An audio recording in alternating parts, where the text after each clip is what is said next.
자, 페이지 그 다음에 보면은 죽상경화증과 동맥경화증이 있죠. 우리 죽상경화증과 동맥경화증의 차이점이라고 한다면 동맥경화증은 동맥이 딱딱해진 거. 그래서 그걸 얘기를 하고 죽상경화증은 죽상이 생겨서 동맥의 내강이 좁아진 거를 죽상경화증이라고 얘기를 하는데 옆에 그림이 나오죠. 원인이자 학설들이 쭉 나오고 있어요. 이제 학설도 글쎄 봐야 될까. 왜 죽상경화증이 생기나. 학설. 왜냐면 이게 지금 우리가 보통 얘기하는 대표적인 메이저 질환들에 그쵸? 깔고 있는 대표적인 병리 생리인데 학설은 여러분이 학설이라고 하는 것은 지금 얘기한 것들이에요. 이렇게 선생님이 얘기한 것처럼 심장에 일해서 근데 이거는 타당성이 입증되려면 좀 더 과학적인 근거를 가지고 그쵸? 논의를 하는 것들이 더 진행이 되긴 해야 되는데 왜 그러냐? 동맥경화증이 왜 생기는가? 원인을 갖다가 잠깐 보면은 이제 추정하기에 첫 번째가 동맥 내벽의 손상 때문에 그런 게 아닌가. 맨날 우리 그 얘기하고 있잖아요. 또 다른 학설은 내벽 손상 다음에 거기에 혈액 지질 물질인 콜레스테롤하고 트리글리세라이드가 축적돼서 혈액의 흐름이 차단돼서 이제 그런 것이 아닌가. 그리고 최근에 혈관 질환에서는 프로스타글란딘의 역할에 상당한 관심을 보이고 있는데 혈관벽에 있는 내피세포에서 내피세포는 강력한 혈관 확장제나 수축제를 다 분비한다고 얘기했었죠. 그래서 혈관 확장제이며 혈소판 억제제인 PGI 이거 프로스타글란딘이잖아요. 그래서 이 프로스타글란딘을 갖다가 만들어서 그래서 이제 그런 게 아닌가라고도 추정을 한다는 거예요. 반면에 혈소판은 혈관 수축제이며 혈소판 응집 자극인 프로복산을 만든다. 혈관은 프로복산이 너무 많고 프로스타글란딘이 부족하면 결국 응고가 되겠죠. 그래서 혈자층을 만들기 쉬운 상태가 되겠고 그래서 이렇게 내벽에 들러붙는 거 아닐까? 뭐 이렇게 생각도 한다는 것이겠고요. 또 다른 학설들은 나이가 들면서 특별한 조직학적인 변화가 없어도 워낙 두꺼워지고 탄력성이 있는 게 딱딱해지니까 그래서 이제 노화와 함께 그냥 생기는 게 아닌가라고도 추정을 한다는 것이고 그거 외에도 이제 기계적 손상을 받는다던가 저밀도 지단백의 증가가 되고 고밀도 지단백은 감소가 되는 거 이런 동맥 내벽의 화학적 손상 때문에 그런 것이 아닌가라고도 추정을 한다는 것이죠. 결국은 이렇게 다 묶어서 보면 다양한 요인들이 어때요? 죽상경화증에 일으키는 중요한 원인들이 된다는 것이죠. 그래서 거기 지금 보면은 그 10-14의 정상혈관과 죽상경화증의 형태 해가지고서 그림을 보여주고 있죠. 혈액이 맞닿는 구멍이 있죠. 거기에 내공에 보면은 처음에 속막 있죠. 우리가 보통 얘기하는 내막이에요. 혈관의 내막. 그다음에 중간막은 탄력섬유로 되어 있고 그다음에 바깥막이 있다. 이게 보통 우리가 보는 정상 혈관이거든요. 그런데 이 내막이 어때요? 지방이 점점점 차가지고 지방줄이 가서 붙고 그리고 나서 섬유성 반점 같은 것들이 이제 섬유반이 생기고 그러면서 이제 점점 내경이 더 줄어들었겠죠? 그래서 이제 복합반이 형성된다라고 이걸 설명해서 보여주고 있어요. 그래서 이 진행 단계에 대한 거 우리가 간헐적 질환에서 6단계로 쭉 제시하는 게 있었을 거예요. 그래서 이거는 이제 그림으로 해서 내경이 좁아지는 거를 보여주고 있는 거죠. 그래서 이러한 혈관 병리가 어때요? 인체 어디도 다 생기는 게 문제인 거죠. 그래서 그 다음에 나오는 것들이 만성 동맥 폐쇄, 급성 동맥 폐쇄 다 생략하겠고요. 폐쇄성 혈전 맥관염 우리가 보통 버벌스 질환이라고 얘기를 하죠. 네, 이것도 우리는 생략할게요. 중요한 원인은 흡연이다. 이렇게 보통 얘기하는 버벌스 질환도 생략하겠고 다음 페이지 보시면 레이너드 병이라고도 있죠. 그렇죠? 이거는 주로 동맥벽에 수축해서 발생하는 대표적인 질환. 이것도 나온 적은 없어요. 동맥류도 나온 적이 없어요. 여하간에 동맥이 염증이 생기고 스파즘이 있고 막히면은 혈액 공급 차단. 그러면 손이 어떻게 되겠어요? 괴사. 거기 지금 괴사된 그림 보이죠? 괴사. 잘라내야 되는 문제가 생기겠고요. 그 다음에 이제 다음에 보시게 되면 쭉 넘어가서 우리는 이제 900페이지 나오고 있는 신부전 혈전증이 있죠. 신부정맥 혈전증. 아까 뭐가 나왔다고요? 호만스 사인이. 시험 문제에는 오피를 한 환자가 오랫동안 부동 상태에 있을 때 사정할 요소가 뭐냐 이렇게 물어봤어요. 그러니까 뭐가 생기는 걸 갖다 알아보는 거예요. 신부정맥 혈전증. DVT라고 해요. DVT가 생기는 거. 아까 원인을 세 가지로 봤죠. 뭐 혈액의 정체, 또 하나가 정맥벽의 손상, 세 번째가 과응고령. 그래서 벌초스 트레이드가 세 개죠. 벌초스 트레이드라고 얘기합니다. 복시에 잘 나오는 대표적인 문제. 그래서 병체 생리는 다시 그거를 읽어보시면 될 것 같아요. 혈전증 생기는 기전 설명 같은 거 다시 읽고 있고요. 다음 페이지에 보시면 증상과 증후 다 아까 읽어본 것들이에요. 나오지 않았기 때문에 이건 다 넘어갈게요. 예방을 위한 간호정제도 한번 지금 보시면 되겠습니다. 호마스 사인은 아까 설명을 했었죠. 누워서 다리를 갖다가 들어서 장단지를 대고시킬 때 장단지에 통증을 호소하는 거. 대표적인 우리가 심혈관 혈전증 했을 때 사용하는 방법이 된다. 증상 증후에다가 예방적인 간호정제까지도 여러분은 보시면 되겠습니다. 병원에서 하는 대피는 생략 갖다 하도록 하겠고요. 우리가 투약하는 약물은 아까 뭐라고요? 헤파린 아니면 와파린 아니면 혈전 용의제를 투약을 한다. 자, 페이지 이 약물을 임상에서 많이 쓰기 때문에 잠깐 볼게요. 903페이지. 첫 번째가 항응고요법을 쓴다. 항응고요법은 헤파린과 와파린 갖다가 투약하는 건데, 자, 헤파린은 양리 기전이 뭐래요? 응고인자 이게 구인가요? 구의 활성화를 막고 피브린을 형성하는 스론빈의 작용을 억제한다. 아까 우리가 지혈기전 있었죠? 프로스론빈이 스론빈으로 다시 스론빈이 피브린 노즐을 피브린에 전환시켜야 되는데 그거를 지금 막는 게 뭐라고요? 헤파린이라고. 이 효과는 파샤 스롬보플라스틴의 타입을 측정함으로써 알 수가 있다. 치료적인 PTT는 정상의 1점에서 2배 정도가 돼야 된다. 그래야지만 뭐랬어요? 효과를 볼 수가 있다는 거죠. 응고시간은 약물의 용량을 결정하기 위해서 헤파린 주사전에 측정하도록 한다. 헤파린을 투약할 때 해야 되는 랩 검사가 뭐예요? PTT 검사를 한다. 양리기전은 뭐라고? 응고인자 구의 활성화를 막고 피브를 형성하는 스론빈의 작용을 억제함. 찾으셨죠?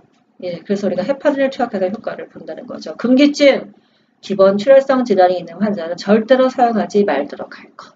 그거를 기본으로 사보면 되겠죠. 헤파린을 한번 왜 다뤄보냐면요. 국시에 자주 나오는 대표적인 약물이고요. 작년도 저희도 한번 다뤄봤었거든요. 자, 쑥 해서 출혈. 자, 헤파린의 대표적인 이제 출혈성 문제가 생길 때 세라피틱한 레벨이 있겠죠. 자, 그거를 벗어나서 출혈성 문제가 생기면 중화제를 넣어줘야 될까? 중화제, 프로타민, 설페이트를 투약한다. 됐죠? 네. 또한 헤파린이나 코마딘을 사용하는 사람은 아스피린을 주면 안 된다? 그쵸. 왜냐면 블러드 시너이니까 주면 안 된다. 자, 첫 번째가 헤파린의 양리 기전, 대표적인 사이드 이펙트, 봐야 되는 랩치의 기준, PTT, 세라피틱 하는 건 1.5배에서 2배 정도. 그리고 중화제로서는 안타고니스트는 프로타민 설페이트를 투약함. 다음 페이지, 와파린도 있다. 다음 페이지. 자, 코마린은 와파린은 유일한 경구용 항응고제이나 최근 새로운 경구용 항응고제 갖다가 약물을 개발되어서 FDA 승인을 받았다. 와파린은 간에서 바이타민 K 이용을 차단해서 이게 지금 양리 기전이에요. 아까 우리가 지하 기전 쭉 찾아갔을 때 프로스로민이 간에서 만들어지죠. 근데 뭐가 필요하다고요? 바이타민 K가 필요하다고 칼슘이 아니라. 칼슘은 전환만 필요하죠. 간에서 프로스로민 합성을 만들려면 재료가 바이타민 K가 있어야 함. 그걸 갖다가 차단하는 게 뭐라고요? 와파린. 그러니까 얘의 안타고니스트는 뭐가 되겠어요? 바이타민 K가 되겠죠. 그렇죠?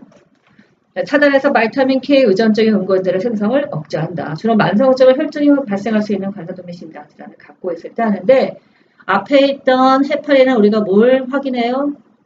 APTT, 파샬 스로보플라스틴 타입을 확인하죠. 네? 네, 근데 얘는 뭘 확인해요?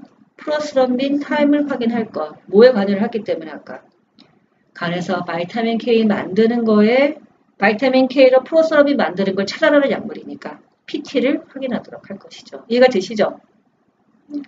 자, 와파린은 아까 뭐라고? 간에서 바이타민 K를 가지고 프로스럼빈을 만드는 거를 차단한다고. 그러니까 뭘 확인해 랩치는? PT를 확인하도록 합니다. 네? 예. 프로스럼빈 타임은 와파린 투여 전에 매일 측정하도록 하고요. 일반적으로 와파린을 사용할 때는 프로스럼빈 타임은 정상치, 픽 방법 11에서 13초, 링크 사피로 방법 13에서 17초에 1.5배 내지 2배가 되도록 해야 된다. 그러니까 세라피틱한 그거 시간은 그 정도가 된다는 얘기죠. 와파린의 효과는 PT를 통해서 확인할 수 있는데 시약에 따른 차이가 적은 파즈라젠 INR을 이용해서 투여량을 결정하기도 한다. 혈전 방지를 위해서 생략을 하겠고요. 해독제는 뭘 투약한다고? 바이타민 K를 투약하면 되겠죠.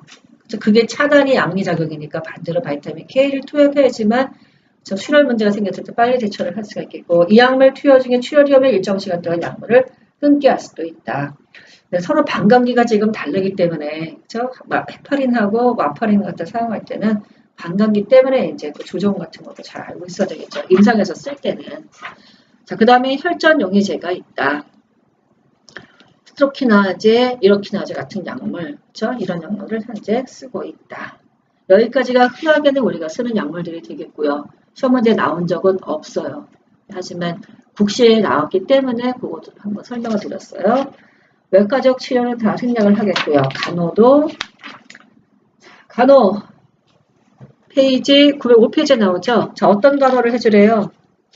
일단 문제가 혈전이잖아요. 그쵸? 그러면 우리가 해줄 것은 뭐예요? 혈전이 떨어지는 건 막아야 되겠고 그 다음에 혈전이 만들어지는 성질을 갖다가 없애주는 게 필요하겠죠. 첫 번째가 안정을 취해줌. 색전증을 예방하기 위해서 안정은 혈전이 형성되는 5에서 7일 동안 시도하도록 한다. 이미 생겼을 때 이미 생긴 경우는 안정을 취하는데 예방하는 목적으로 어떻게 해야 돼요? 활동을 권유를 해야 되겠죠. 또한 걸음으로 올 수 있는 압력 반동을 방지한다. 혈전이 있는 환자는 5에서 7일간의 안정은 특별한 준비를 해야 되는데 이를 위해서 특수한 침대, 공기가 있는 매트리스 같은 거를 사용하도록 하고 다리 위에 드는 이페카, 큰일 갖다가 둬가지고서 압력 주는 거를 피하도록 하고 또한 전기 스탠드나 침상 위에 책상, 호출벨, 전화도 쉽게 닿을 수 있는 곳에 놓아두고 완화제를 주면 침묵하도록 경계하도록 한다. 이미 생긴 환자예요. 그럴 때 첫 번째가 안정을 취해준다. 떨어져가지고 뭔가가 가지고 색전이 생겨서 문제되면 안 되겠죠? 두 번째는 다리를 심장 파트보다 올려주도록 한다. 자, 세 번째는 버물 주머니를 대준다. 혈액을 증진시킬 수가 있기 때문에 네 번째는 불편감을 완화시켜주고 혹시라도 합병증으로 색전증이 있는가 찾아가도록 하고 그 다음에는 항응고요법을 쓰고 있는 경우는 PT나 PTT를 모니터링 하도록 한다. 그죠? 나머지는 일상에서의 가족 교육을 시키는 것을 볼 수가 있다. 이 정도가 발생한 환자에 대한 간호 중재예요. 이해되시죠? 자, 근데 여기 지금 없는 것 중에 마사지 이런 거 있잖아. 하면 안 되죠. 예, 이게 없으니까 그런 것도 적어두세요. 마사지 하지 말 것. 이미 생긴 경우는 마사지 하지 말 것. 자, 그 다음이 정맥류를 보도록 할게요. 자, 베리코스 베인 정맥류. 이게 그래서 마인드맵 보고 기출문제 보고 예, 이렇게 보고 정리 보고 이거 보면 한 4번은 봐요. 그러니까 굉장히 익숙한 느낌이 드는 거죠. 베리코스 베인 정맥류. 정맥 부전 환자에게 흔히 오는 상태이다. 판막의 기능 상실, 계속적인 정맥압 상승은 표적성 정맥이 확장되고 구불러지는 상태를 초래한다. 정맥을 일으키는 흔한 부위는 대소복제 정맥과 복사뼈 부위에 있는 천공 정맥이다. 자, 그래서 시험 문제가 발생 기전을 물어봐서 아까 우리가 그림도 봤었죠? 필통에서. 정맥류는 발생 빈도가 계속 높아지는 흔한 문제이고 50대, 60대 가장 많이 발생하고 여성에게 좀 더 흔하지만 나이가 들면서 거의 차이가 없어진다. 원발성, 석발성 생길 수가 있는데 원발성은 선천적으로 정맥벽이 약해서 또는 가족력으로도 올 수 있겠고 정맥벽의 탄력성이 상실됐을 때 올 수 있겠고 속발성은 외상을 입어서 또는 폐색돼서 신부전 혈전증이 생겨서 판막에 염증이 생겨서도 올 수가 있다. 장기간 서 있는 경우에 정맥의 원인으로 제시가 되고 있지만 역학 연구에서는 작업 시에 서 있는 직업과 정맥류 빈도의 증가와는 관계가 없다고 보고를 했지만 실제로 보면 누구한테 더 많은가 할 때 항상 나오는 것은 오래 서 있는 직업. 왜 이렇게 나왔을까? 간호사들한테 많은데 이게. 교사들한테도 많고.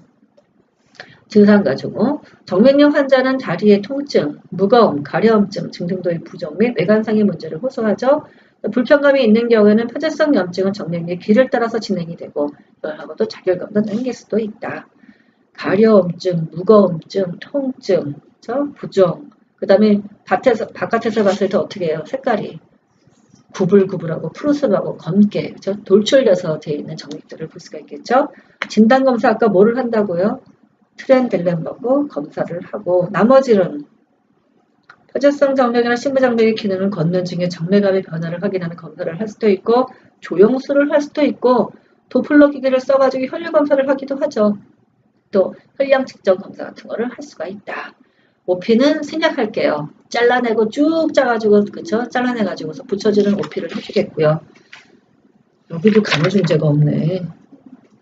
다 포스트잇만 놔뒀나 보다. 그러면 그러면 아까 얘기했던 것처럼 뭘 해야 돼요? 말초 혈관을 갖다가 혈행을 증진시킬 수 있는 거. 걷도록 해주고 운동을 해주고 예. 오래 서있지 서일 때 걷가지고 또 혈행을 차단할 수 있는 것들을 하지 말도록 하고 누웠을 때는 다리를 올리도록 해주는 것들 이런 것들을 할 수 있는 거겠죠. 똑같아요. 예. 예방은 아니지만 생긴 경우는 그렇지. 예. 왜냐면 정맥류는 계속 그거를 하고 다니면 어떻게 살아. 내가 예방하려고 정맥류에 맨날 안티엠볼릭 스타킹을 신고 다닌다 생각하면 끔찍하지 그거. 근데 이제 가능성 있다고 추정될 때는 해줘야 되겠죠. 그거 신어봤어요? 안티엠볼릭 스타킹? 죽어요. 손 아파서 못 신을 정도로. 맞아요. 자, 여기까지가 우리가 봐주는 대표적인 혈관계 질환이에요. 그래서 봤고요. 여러분이 책을 갖고 오셨길래 48분인데